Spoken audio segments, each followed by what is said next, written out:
when it comes to last chance swims, and I had a lot of these growing up, so I used to break a lot of national records kind of before I aged up, and I would do a lot of them in time trials. And so I think a lot of it comes from experience, learning to race under pressure. So as you get older, it will become easier.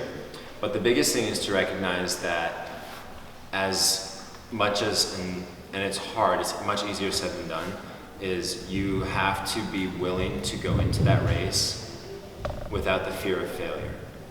Which just sounds crazy, because it's obviously it's healthy and it's very natural to be like, man, I'm afraid of not doing this. I'm not afraid, I'm like afraid of losing, or I'm afraid of not making this cut or making this team. And that's really healthy, but I think you have to come from it too with the perspective of, at the end of the day, does this define who I am? Which is no, it absolutely does not. And so you have to have that freedom to be like, win or lose, I'm gonna try and celebrate this. And after all is said and done and the dust has settled, then I will analyze what did I do right, what did I do wrong, or I'll celebrate.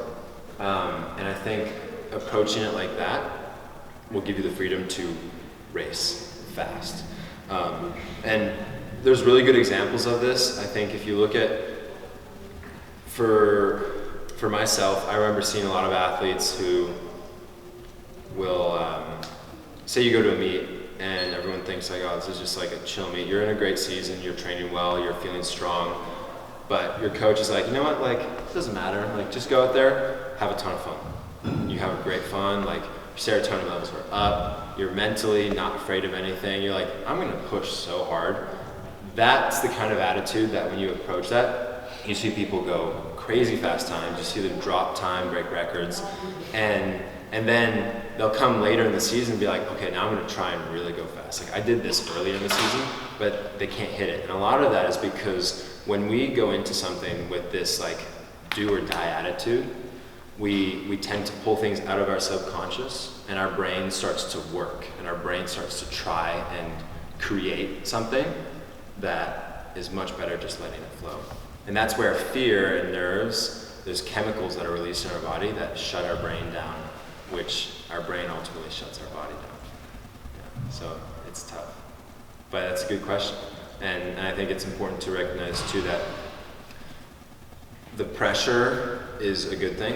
And a lot of times that pressure is fed by what our family might think, or our friends, or the people watching, or SwimSwam. For me, sometimes I'm like, man, if I don't do this, what are people gonna say? And at the end of the day, I've, over the years, learned to not care.